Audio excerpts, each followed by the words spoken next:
Okay, good morning everybody. I thought I'd show you the completed score sheet if you do in a Sudoku puzzle on paper. This is the extreme way to do it if you want to do it as you're going along. So you see that as all the numbers were ticked off, you just you start the puzzle out if you want to by writing the numbers 1 through 9 from top to bottom, or in whatever order you want to, and you indicate how many of those numbers there are before you even begin the puzzle. Therefore, you know how many numbers, how many 2s there are, how many 7s there are, and so forth. And then you begin the puzzle. And so whenever you want to revert to how many are left, then you do that, and then this is what the completed puzzle would look like when you're done. So as you're doing the puzzle, when you complete a row, you put a check mark to the right of the row. As you complete a column, you put a check mark beneath the column.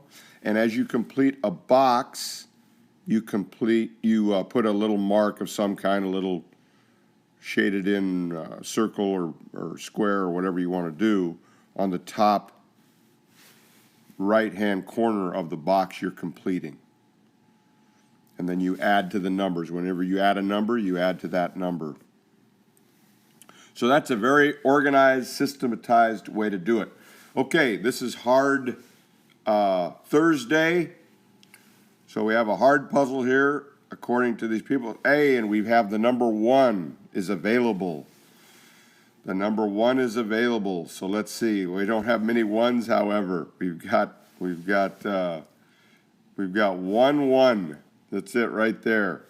The other 8 are remaining to be solved for. So right now we're not going to spend too much time looking for 1s. We know that the 1 will not be there. It can be anywhere else, but it's not going to be in the center middle. That's the holy grail right there, when you can get it right there.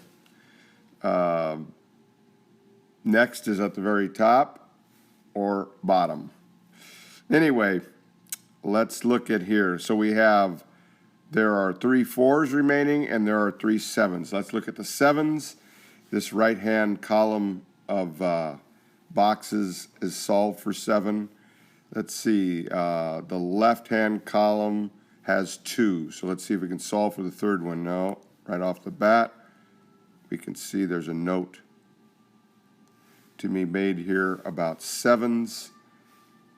That's 7 right there. And so therefore 7... So we only have 1 7 in the middle column of boxes. That's in the middle, the center box. And so this knocks out this one. This knocks out this one. Don't know that. So with regard to this top box, we have a 7 here and a 7 here. Therefore, 7 can go here, here. Wait, got a 7 there. Oh, that's not a 3. So the 7 goes here. Come on. 7. So now we can put notes. 7 goes here or here. So those are all the 7s. We have 2 remaining. Maybe by solving for 4s, it'll help us with the 7s. We'll see. Right hand, like the 7s, right hand column of boxes have already been solved for 4. The center, like the 7, the center column of boxes, the 4, there's only 1 4 and it's centrally located. The left hand column of boxes has 2 4s. Okay, so we're going to be able to solve for the third by virtue of the fact that middle row in the top left-hand box, middle row of cells was empty, so that's where the 4, that's the only place the 4 can go. So here in this top row of boxes, we have a 4 on the top, we have a 4 in the middle. The 4 needs to be on the bottom. There's 1 4 here. Therefore, the 4 is either here or here. All right, so let's see what happens with the middle. So we have a 4 middle row of boxes. We have a 4 on the bottom. We have a 4 in the middle. The 4 has to go here. So like the 7s, we know the 4s are there. So there ought to be 2 4s remaining and 2 7s remaining as they are. All right, now number 3 has 4 remaining. That's the next. So let's go top row. 3's on the top, 3's on the bottom, 3 needs to be in the middle. Aha, we got a 3 here. So this will be a 3. All right. Let's look at this. We have a 3 middle column of boxes. 3 on the left, 3 on the right, 3 needs to be in the middle. There's 1 3 down here. Therefore, the 3 will either go here or here. And I noticed we have something similar here. We have a 3 on the right-hand column of boxes, 3 on the right, 3 in the middle, 3 needs to be in the left here on this right-hand box. So we have the 3 down here. We still have the 3 there. Now, let's look at this bottom row of boxes. 3's on the bottom, 3's on the top, 3 needs to be in the middle. By virtue of this 3 here, the 3 can only be there. Like the 4s and the 7s, we're down to 2 3s. Okay, what's next? We have 8 and 2 has 5 remaining. Okay, let's look at this middle row of boxes. 8's in the middle, 8's on the bottom. Therefore, 8 needs to be in the only empty cell on the top. Okay. Let's go in the middle column of boxes. 8's on the right, 8's on the left. There are 2 empty ones in the middle on the bottom box. So let's put a note of 8 and 8. Okay, let's look on the left-hand column of boxes. 8's on the right, 8's in the middle, 8 must be in the left. So let's go 8 and 8. Now we noticed that in this far left column of cells, the left-handmost column of cells, there's only 2 empty cells. So let's solve. Let's see what the other number missing is. It might help us with the 8. 1, 2 is missing. There's a 2 up here. Therefore, this must be 2. Therefore, this must be 8. All right. There's a redundancy here. It's not going to really help us. So let's continue with 8's bottom row. 8 is here on the top.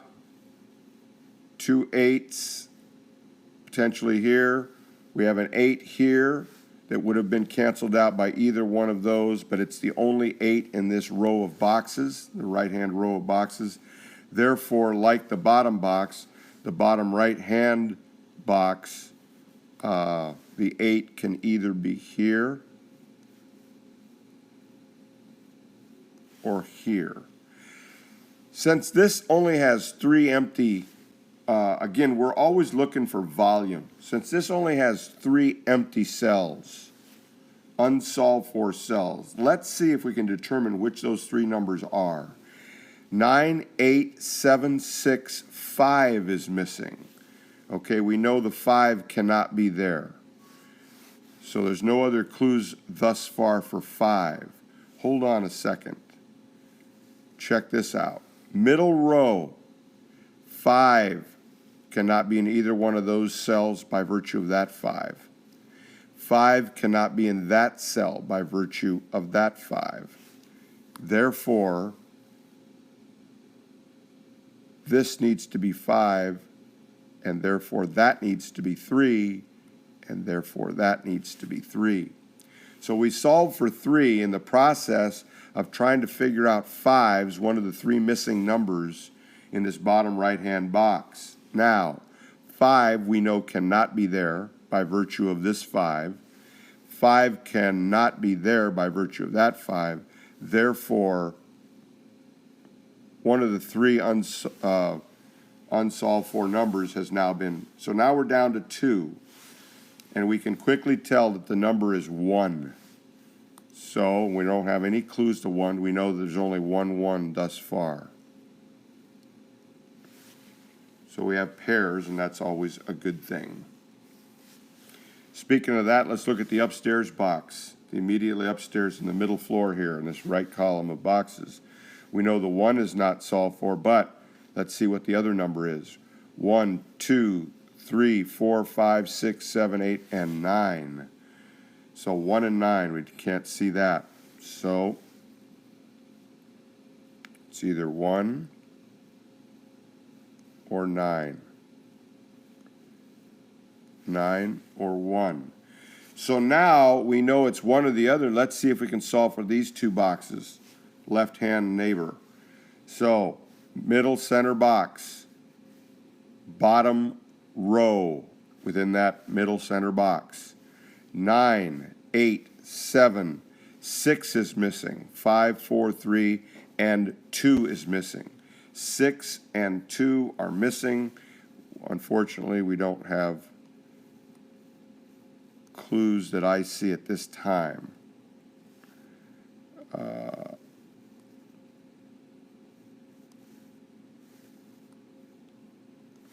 But let's look something. We know that by virtue of this 2, none of these numbers here can be 2. But looking at it at the column dimension, okay, this cannot be 2. Within the same, we know within the same cell now, 2's are accounted for. We just don't know which of these 2. But 2's cannot be elsewhere. So let's look above. Well, we know with regard to this right-hand column of cells within the middle column of boxes, the 2 cannot be here. So that only leaves this as a possibility of the second 2 within this column. So 2 within this column alone can either be here or here. Cannot be elsewhere. We're also noticing something else. We're noticing that like, oh, that's not true. I was going to say like the 2, the 6's, but that is not true because 6's can be in either one of these 2 here thus far. We're getting ahead of ourselves. Okay. So what did we say? 2's and 5's, correct? 2's and 5's. So we were working on 2's. So we're down to there. Let's see, 2 cannot be there, 2 cannot be here, but there's still 3 places the 2's can be, minimally. 2 can either be here, far right-hand column. 2's can either be here, column of boxes, all right, by virtue of this 2 and this 2. 2's can be in either one of those 2 cells in that top right box. This one, in terms of volume, these 2 boxes are intriguing because they've only got 2 empty cells. Let's solve for them. One is a 1, 2, 3, 4, 5 is the other number. Oh, wait, there's a 5 there. So therefore, this has to be 5, and now we've solved for the second one that was missing. Okay, what's missing here? 1 and 2, of course, is missing. We have, by virtue of that 2, this must be 2. 3, 4, 5, 6 is missing. 6. Now, with regard to this column, the middle column of cells in the left column of boxes should be 1, 2, 3, 4, 5, 6, 7, 8, and 9. Okay. So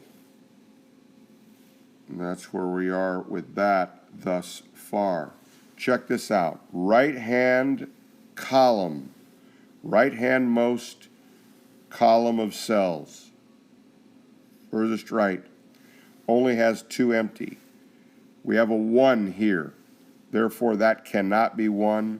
Therefore, this must be 1. Therefore, this must be 2. Okay? So now we have a 2 with regard to this top row of boxes. We have a 2 in the middle. We have a 2 on top. The 2 must be on the bottom. We have a 2 here. So the 2 must either be here, or we already had a 2 note there. Okay.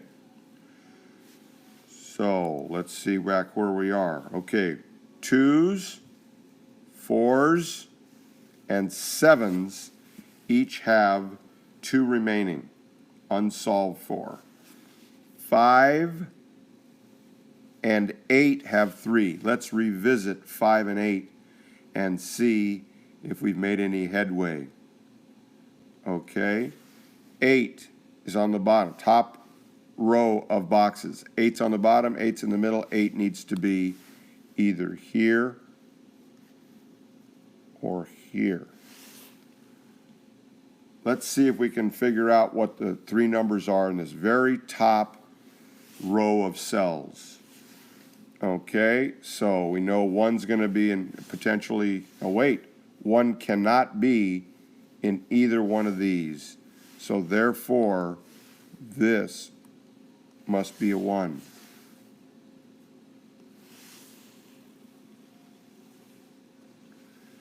Okay, so I can tell you now that the 1 is not going to be here, correct? So 1 cannot be here. 1 cannot be here. Therefore, this needs to be the 1. So our 1 is going to be down here. And we can solve for 1 here. It cannot be there. The 1 has to be there. Therefore, this needs to be a 7. Therefore, the 1 still is either going to be here or here. Okay? So now we're down to 3 1s, 5s, and 8s. Hold on, we're down to 1 7, so we ought to solve for 7. 7, middle row, bottom row of boxes. This here needs to be a 7. So we ought to be able to complete this. 9, 8, 7, 6 is missing. This entire column of boxes on the left are solved for. Okay. All right. Now, here's an interesting thing. Middle row of cells in the bottom row of boxes. We have pairs here, 1, 8, 1, 8. Therefore, we ought to solve for this box. 9, 8, 7, 6, 5 is the missing number. So now we're down to 2 5s. Let's look at the middle column with regard to 5s. 5's on the right, 5's on the left. Therefore, 5's got to be in the middle. It cannot be here. So 5 needs to be here. Therefore, this needs to be 2. Therefore, this needs to be 4. 1, 2, 3, 4, 5, 6, and 9 are the 2 missing numbers. Quick look tells us neither can be solved for yet. Okay. So once again, we know this can't be a 7. Let's get rid of that. And we know this has to be 6 or 9 with regard to the left-hand column of cells within the middle column of boxes. I hope that makes some sense. But look at here, we got one empty cell. It's lonely. We always look for volume, volume, volume. 9, 8, 7, 6, 5. That's really what I look for when I start a puzzle. You know, if I'm doing a puzzle myself, that's what I look for.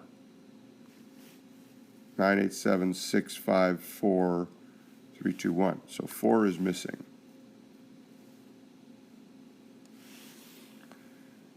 Okay, so now we've solved for 4s. Wait, 5 only has 1 left. Let's go back to 5.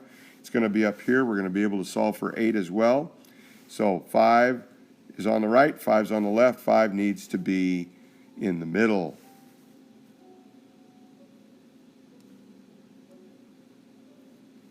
Therefore, that's 8. Therefore, this is 8. Therefore, this is 1. And therefore, we know this is going to be our 1. This has to be our 8. Once I determine this, so therefore this needs to be 6 or 9.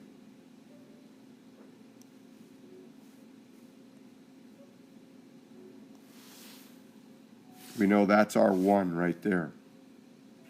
So, if that's 6 or 9, if that's 6 or 9, we ought to be able to solve for this one. 1, 2, 3, 4, 5, 6, 7, 8. This needs to be a 9. So if that's a 9, that means this is a 9. If that's a 9, that means this is a 6. If that's a 9, that means this is a 6. If that's a 6, that means this is a 9. If that's a 6, that means this is a 6. If that's a 6, that means this is a 2. All right, top right hand. 1, 2, 3, 4, 5, 6 is missing. There's a 6 right there, so this must be a 6. At this point in time, I tell myself,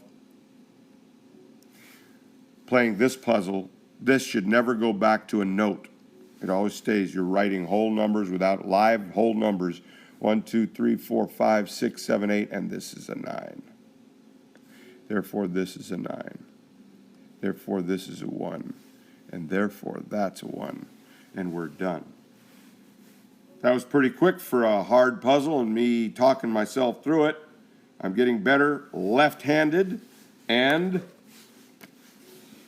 here's a reminder before we go. That's the way, as you're doing the puzzle, to potentially think about if you really want to be organized and systematized. This is the system that I employ when I'm in that mood and time is not an issue. And that's the way it looks when it's completed. Every, let me switch hands here. Every row has a mark next to it. I put these little dividers in there, 3, 3, 3. Every column has a check mark underneath it, completed. Put these marks in between, 3, 3, 3. Every box has a bubble or whatever on the top right-hand corner indicated it's completed with each of the 9 numbers. And each of the numbers is X'd out. And you took tally of the numbers as you were adding the numbers. It's an excellent way. It's an excellent way actually to ask people to grade that are learning. You want people to grade puzzles in this fashion that are learning. It will help them big time. And it's a real simple process. Just time. You're going through the numbers. Have a great day. Thanks for being here.